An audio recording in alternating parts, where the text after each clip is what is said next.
Bom dia, amados. Desejo saudá-los com a graça, a misericórdia e a paz do nosso Senhor Jesus Cristo. Retomando as meditações em Provérbios da Palavra de Deus, hoje nós vamos dar continuidade ao capítulo 24, falando dos versos de 8 a 16, retomando assim os nossos devocionais às quartas-feiras nesse segundo semestre. Eu quero dar como título a essa porção a frase: a conduta destrutiva do perverso e a perseverança moral do justo. É o que essa porção de Provérbios, verso 8 a 16, quer nos apresentar. Ele nos adverte contra o planejamento do mal, a omissão diante do perigo alheio e a perseguição aos inocentes, destacando que Deus retribui cada um e garante que o justo se levanta após as quedas, ao contrário do ímpio. Então vamos falar desses versículos, mas antes vamos orar. Obrigado, Jesus, por mais essa oportunidade de ouvir a Tua Palavra, estudar a Tua Palavra e meditar nela. Que ela fale aos nossos corações e nos dê ensinamentos para o nosso dia. É isso que nós oramos, em Seu nome. Amém. Diz o verso 8 e 9 o seguinte: quem maquina o mal será conhecido como criador de intrigas. A intriga do insensato é pecado, e o zombador é detestado pelos homens. As tramas malignas têm como objetivo colocar as pessoas umas contra as outras e criar destruição e sofrimento nelas. Por mais que alguém tente disfarçar suas más intenções com bondade falsa, a verdade e a real maldade de suas ações acabam por ser descobertas. Pelo que Salomão avisa que quem maquina o mal será conhecido como criador de intrigas.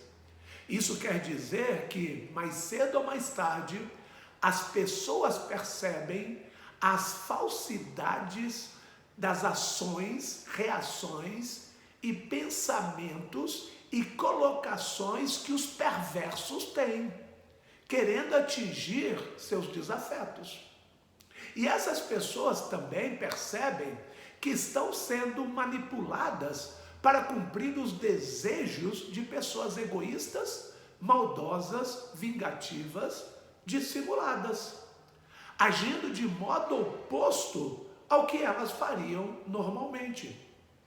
Quando percebem o que está ocorrendo por trás de sorrisos e abraços falsos, acontece também aquilo que popularmente é conhecido como a casa caiu para o perverso.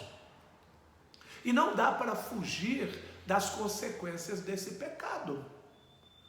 A intriga do insensato, a intriga do perverso é pecado.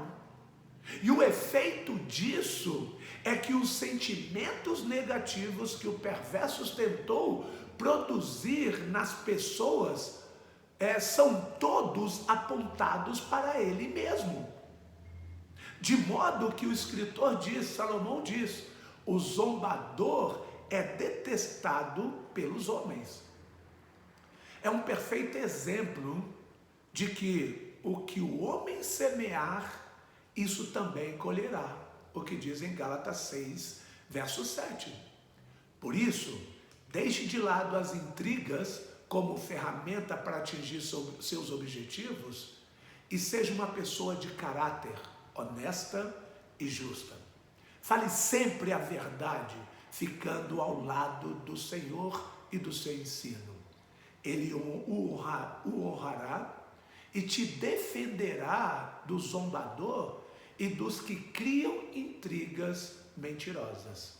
Afinal, Paulo nos alerta lá em Gálatas capítulo 6, o verso 7, a primeira parte: não se deixe enganar, de Deus não se zomba. não devemos brincar com Deus. Devemos ficar do lado de Deus, não é verdade? Os versos de 10 a 12 diz: se você vacila no dia da dificuldade, como será limitada a sua força? Liberte os que estão sendo levados para a morte. Socorra os que caminham trêmulos para a matança. Mesmo que você diga: não sabíamos o que estava acontecendo, não o perceberia aquele que pesa os corações? Não o perceberia não saberia aquele que preserva a sua vida? Não retribuirá ele a cada um segundo o seu procedimento? Olha, é pesado aqui, irmãos. As reações tomadas em momentos de crises são lembradas ao longo do tempo, tanto como pode dizer assim, né? As reações tomadas em momentos de crise são lembradas ao longo do tempo, tanto ou mais que aquelas reações tomadas em ocasiões normais, com tempo suficiente para reflexão. Argumentar que a situação é difícil não evita o problema, não anula os efeitos negativos. Por essa razão que Salomão disse: se você vacila no dia da dificuldade, como será limitada a sua força? Não dá para ignorar. É uma realidade. E o que fazer? Parece o que Salomão quer nos ensinar é que o dia da dificuldade, em vez de revelar e desculpar a fraqueza, ele exige de nós resiliência, que nós aguentemos a pressão e saibamos lidar com os problemas e com as adversidades. Por isso, nos momentos mais difíceis, os servos de Deus são chamados a libertar e socorrer aqueles que estão aflitos e que sofrem injustiças, obviamente pagando o preço dessa ação, pagando o custo dessa ação. Ao invés de ficar lamentando as dificuldades, os momentos difíceis, somos orientados a fazer boas obras, a termos boas ações, a ajudar aqueles que estão em maiores situações que a gente. É claro que nem todos estão dispostos a enfrentar as consequências de agir certo, porque isso é agir certo. Quando isso acontece, uma das desculpas mais comuns para fazer o certo é: eu não sabia o que estava acontecendo. Eu não sabia que realmente estava com problema. Essa atitude demonstra uma covardia. Demonstra que a pessoa está acovardando diante do bem, de fazer o bem. Mas Deus é o sábio juiz e conhecedor de tudo, o qual não se deixa enganar. Por isso, Salomão faz essa pergunta retórica, assim, fazendo-se como as palavras de Deus. Não o perceberia aquele que pesa os corações com essas atitudes? E se não o saberia aquele que preserva a vida? E mais séria a pergunta que implica a punição divina daqueles que se acovardam diante do bem. Não retribuirá ele a cada um segundo o seu procedimento? A verdade e o bem são custosos, mas a covardia é ainda mais cara diante do julgamento divino. Por essa razão, irmãos, devemos fazer o bem e confiar no Senhor, e você será exaltado pelo Senhor. Ele honrará essa atitude que nós viemos a fazer.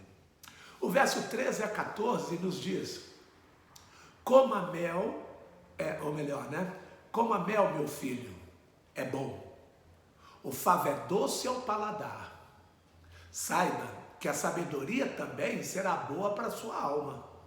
Se você a encontrar, certamente haverá futuro para você, e a sua esperança não vai decepcioná-lo. A comida é realmente um presente de Deus aos homens, e é bom. Por isso, ela serviu a Salomão como uma excelente comparação à sabedoria. Assim ele orienta seu filho deste modo: coma mel, meu filho, é bom. O favo é doce ao paladar.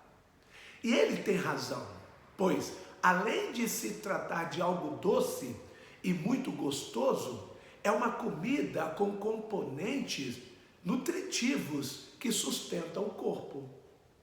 Entretanto, o uso sábio é proveitoso e prazeroso ao homem.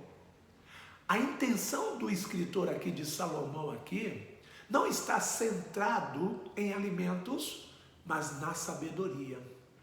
A menção ao uso saudável do mel serve apenas para qualificar o uso saudável e prazeroso da sabedoria para quem a busca. Desse modo, o versículo seguinte diz que a sabedoria também será boa para a sua alma. Não somente para a parte material do corpo, né, a alma, mas para a parte física, visível, que é o corpo.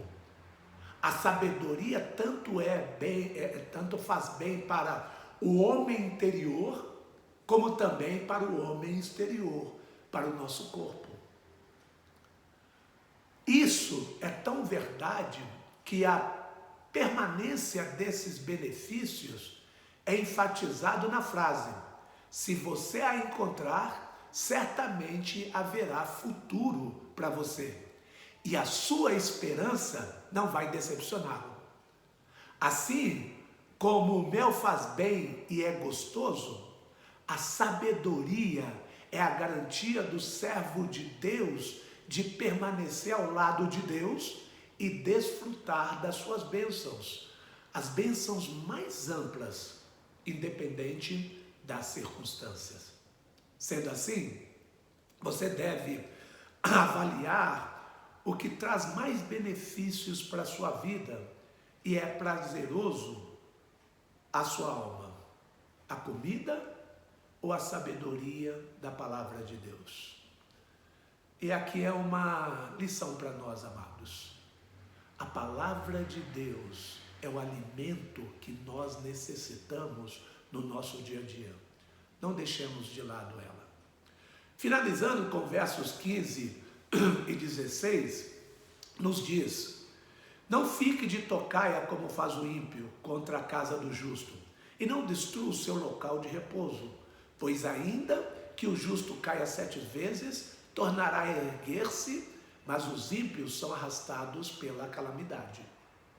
Deus se importa com o seu povo e o protege de grandes perigos, mas só faz isso quando tal proteção serve aos seus propósitos. Ou seja, o cuidado de Deus não é automático, nem serve apenas para nos dar uma vida sem problemas. Ele faz parte de um plano maior para nos ensinar, fortalecer nossa fé e mostrar o poder e a grandeza de Deus. Assim é dito ao seu inimigo. Essas palavras que nós lemos aí de Provérbios, é dito aos inimigos dos servos de Deus. Não fique de tocaia, como faz o ímpio, contra a casa do justo, e não destrua o seu local de repouso. Na verdade, ele está dizendo aqui para o justo: não haja como o ímpio.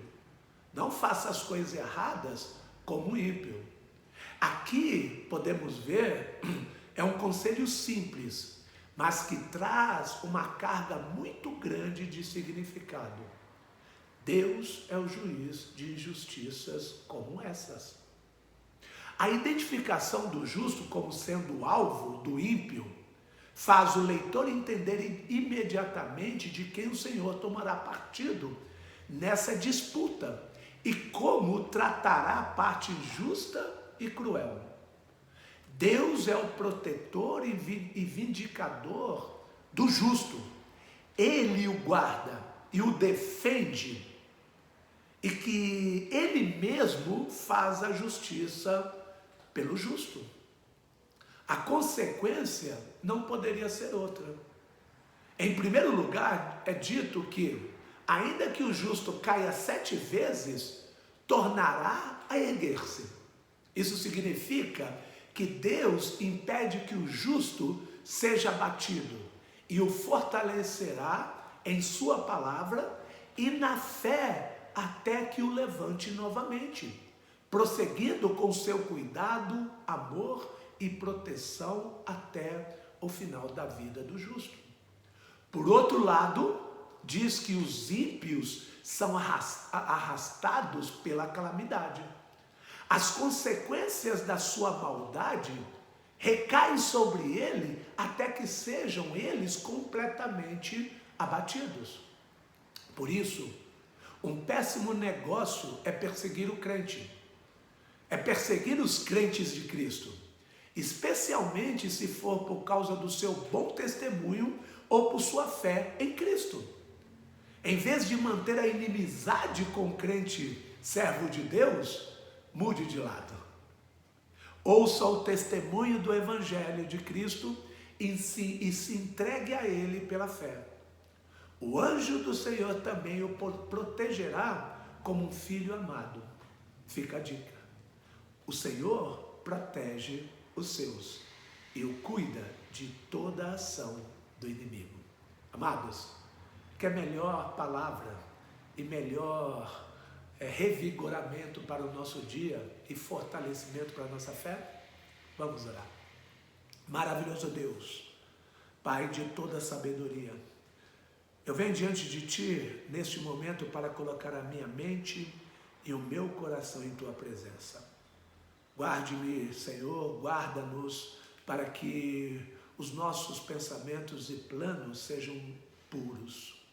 Livra-nos de tramar o mal ou de ser chamados de perversos. Dá-nos discernimento para não invejar os maus, nem desejar andar com aqueles que praticam a violência. Ajuda-nos a agir com justiça diante das injustiças da vida. Se houver pessoas em perigo, que não sejamos omissos, mas tenhamos coragem para socorrer e defender quem precisa. Isso nós pedimos ao Senhor porque nós somos fracos, nós somos humanos e precisamos do Senhor. A Tua palavra diz que o justo pode cair 7 vezes, mas Tu nos dá forças para nos levantar de todas elas. Quando o cansaço nos aparecer, Senhor, ou as dificuldades vierem, não permita que fiquemos prostrados. Renova as nossas forças para que continuemos na caminhada e na jornada da fé. Guarde o nosso lar, guarde a minha vida, guarde a Tua igreja na Tua verdade e nos afaste de todo mal. É o que oramos em Seu nome hoje para todos sempre. Amém. Obrigado, amados. Que o Senhor os abençoe e tenha um restante de semana no Senhor. E no domingo nos vemos novamente. Um beijo no coração de cada um de vocês.